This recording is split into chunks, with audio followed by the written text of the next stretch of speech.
familia, it's Alex. Thank you guys so much for tuning in today. So as you guys can see from the title, today I am sharing my top 5 palettes that came into my life in 2020, whether they were new releases for 2020 or not. So I have 5 palettes here. As you guys know, I can't really stick to 5 sometimes. I do have 2 honorable mentions that I really needed to share with you guys because I feel like they should be in this video too. If I could just choose an amount, I would choose these 7. So 5 palettes it is. So I am actually very excited about this video because I am collaborating with my friend here, Mariela. I have collaborated with her in the past and I had asked her if she wanted to do this video with me. So she's also going to be sharing with you her top 5 palettes that came into her life in 2020. Again, they don't necessarily have to be new releases of 2020, just that we actually purchased or got them this year, and we all know how bad this year was, so these are our happy palettes basically. So if you do not know about Mariela, I will leave her linked down below in the description box. She is an amazing person, you guys. I've spoken about her, I've tagged her a bunch of times when it comes to either videos here on YouTube or on my Insta stories, so she is no stranger to me, at least to my channel. Definitely go check her out, tell her I sent you. You guys are going to enjoy her. So now we're gonna get into the 5 palettes plus 2 that I have for you guys today. But first, if you're new to my channel, welcome to the familia. My name is Alejandra. I'm an eyeshadow enthusiast with a dash pride Japan. That is something that interests you. Subscribe, join us. And now without further ado, let's get on with this video. All right, so in no particular order, I'm just gonna share with you guys the ones that are here. So these are not in order, you guys, I promise you guys. First and foremost, before I get into the palettes, I just wanna let you guys know, when I thought about these palettes, I thought of videos that I've done throughout the year with these palettes, or how much I keep thinking about these palettes. So each of these palettes have been in multiple videos or have constantly been on my mind to want to continue to use. I have not forgotten about them this year at all. Up until this point, I still remember these palettes, and that's the impression that I want when it comes to really loving a palette or sharing it with you guys. If it doesn't really leave me an impression, then obviously it's not in this video. I still may have loved it, but it didn't give me that what I wanted, that feeling that everyone loves when it comes to eyeshadows. Well, at least I should say me, because I know I'm the oddball that loves eyeshadows that much. So again, in no particular order, let's get started. The first one I want to share with you guys is the Natasha Denona Bronze Palette. This is probably the most blah, boring, I guess, palette that you'll probably see in this whole entire video. But honestly, you guys, this left me an impression. I have been wanting a bronze palette, like I mentioned to you guys in that review. And by the way, any palettes that have reviews, I will link them up in the iCards or in the description box so you can further hear my detailed review on all these palettes or whatever I had to say. But anyway, so this palette really left me an impression. I really wanted a bronze palette, all-in-one bronze palette, and that's exactly what I got. I used this throughout the whole entire summer, even up until a wedding that we had in September. I love this palette. I really do. Natasha Denona has really risen up there of my eyeshadow formulas that I really enjoy and can trust. It's up there with Viseart. It's up there with my other brands. I love this one. This is just a palette that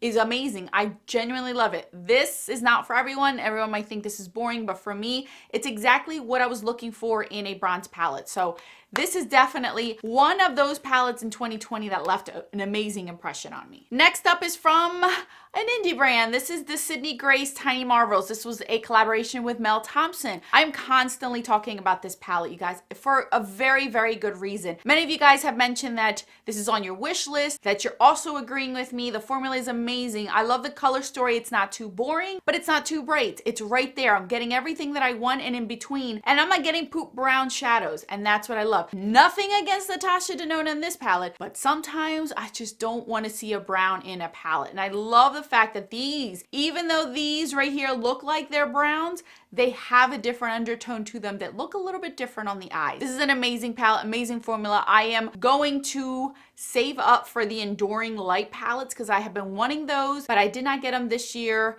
and I am wanting them. So I am going to be saving up for those palettes because I really love these formulas. So this is the next palette that I have that I purchased in 2020 that left an amazing impression. The next palette that I have for you guys is a new brand to me, and I have been dying to try more from this brand, and this is by Sample Beauty. This can be found on Beauty Bay. I was this close, no joke you guys, this close of purchasing their volume 2, I can't remember, Equalizer I think it's called, the volume 2 palette. As soon as I made up my mind, it sold out and I did not get it. I'm so bummed about it. But this palette, every time I'm thinking of jewel tones, every time I want a richness in my shades and my eyeshadow, I'm always thinking about this palette, you guys. I love this palette. This is just so good. The color story. There's only one dud in here, which was this blue one right here. But other than that, this formula, this whole entire palette, the color story, everything about it, I just love it. And I'm always thinking about this palette. This is ridiculous. You haven't heard it much on video, but trust me,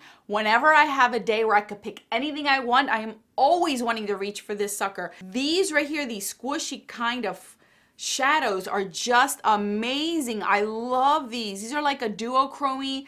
They're beautiful toppers. They have that whole entire Super Shock feeling to them. Oh my gosh, this formula is awesome. And you'll see another palette that I'm going to share with you guys in this video that has this very same similar formula. Love this palette. There is nothing wrong with this palette minus that blue shade, but you can take it anywhere you want to go. Dark, deep, to light, to fall, to winter, to a little bit of spring. I just love this palette. This definitely left a major impression on me. The fourth palette I want to share with you guys is one that I'm so glad that I got through some sort of PR, I guess you want to call it. It's not really PR, but you guys know what I mean. And I was going to purchase it myself. So that is the Pat McGrath Celestial Divinity palette. Oh my gosh, you guys. I love this palette. I'm so glad that I held off on purchasing any of her bulky palettes for so long, because this was my year I was going to do it. And then this came into my life. I got this palette through Influencer, and oh my goodness, I couldn't be any more happy. I love this palette. Absolutely love this palette.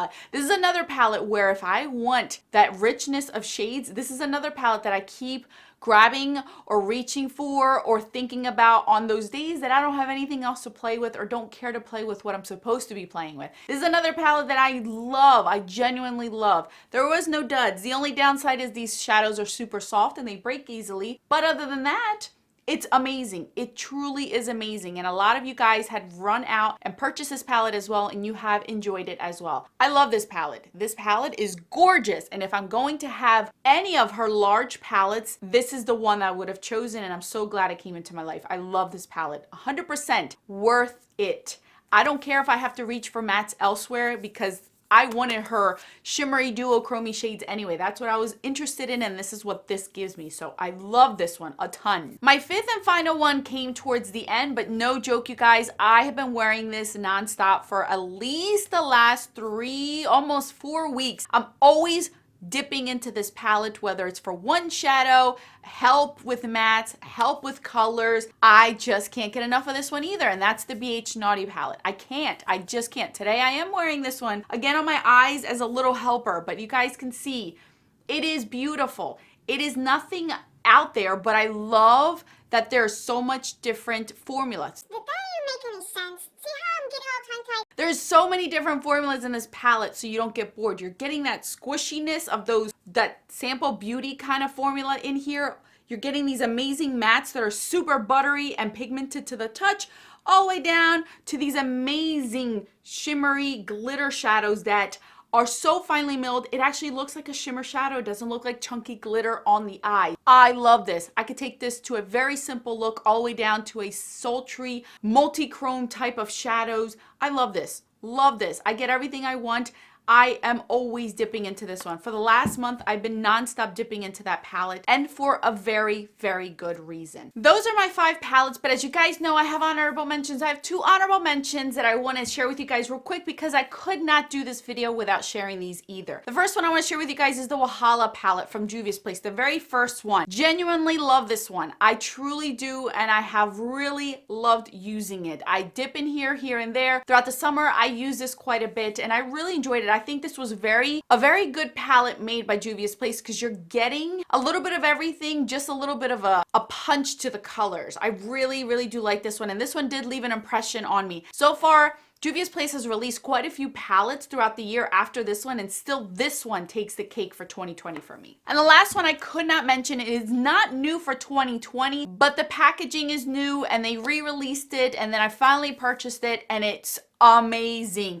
That's the Give Me Glow Summer Vibes palette. Again, this is not new to their collection, but the palette itself is new. These are not you can't take these out anymore. They were able to reduce the price when I purchased this, and I love this palette for the summer. This is my summer palette all the way. 100%. This is my palette. And this again left a very, very high impression on me. So I had to mention this one as well in here. So these two, even though they're not up there at the top 5, but they still made an amazing impression on me for 2020 that I had to put them in this video. That's it, you guys. Those are my 5+2 palettes that I wanted to mention of 2020. These are the top releases for me personally. These are the ones that I purchased or came into my life this year, and I genuinely have enjoyed them. I'm constantly thinking about them.